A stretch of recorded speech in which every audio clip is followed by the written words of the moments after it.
France's government, scrambling to end a wave of protests that could disrupt the Euro 2016 soccer championship, called on Friday for an end to a rail strike and told pilots their own plans to stop work were irresponsible.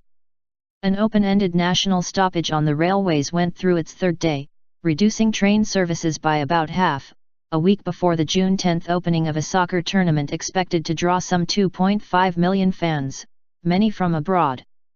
The disruption was compounded by the worst flooding in at least 30 years as the Seine River broke its banks in the center of Paris, forcing the closure of a commuter train line and a halt to barge transport on top of massive traffic jams on inundated motorways.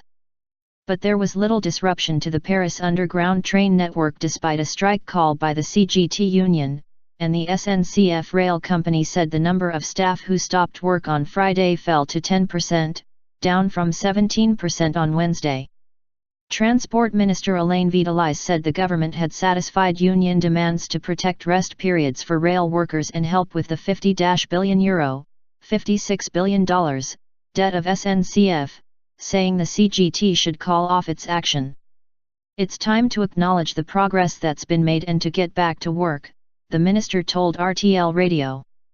The socialist government has intervened in internal talks on a reorganization of the SNCF, and made concessions to avert an air traffic controllers' strike. But it faces a walkout by pilots at flag carrier Air France next week. This is irresponsible, Vitalis said, adding that nobody would understand why a stoppage over planned pay curbs was timed to start one day into the month-long soccer festival. Two unions representing the majority of Air France pilots have given notice of a strike from June 11 to 14 and said they might schedule further stoppages. Labor law reform. The CGT is also spearheading strikes at refineries and nuclear power stations in a bid to force the government to withdraw a reform of labor laws that would make hiring and firing easier. French oil and gas company Total said it had ordered a resumption of operations at its 220,000 barrels a day Donges refinery after 94% of 650 staff voted to resume work after a 2-week walkout.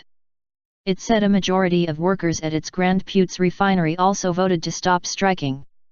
However, CGT union officials have rejected the ballots at the two refineries. They said strikes will continue and operations will not resume. The core protest overlaps with difficult negotiations to prepare the SNCF for Europe-wide liberalization of train traffic in 2020 and, at Air France, efforts to reduce costs.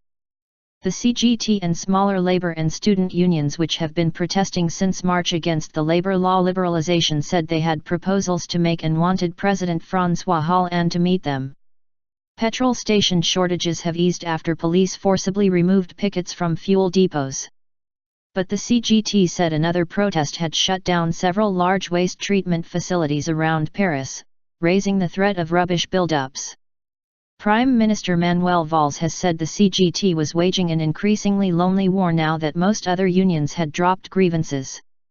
If we gave in to the CGT, a union which is in the minority even if I respect its history and struggle, it would no longer be possible to reform France, he told Les Républicains.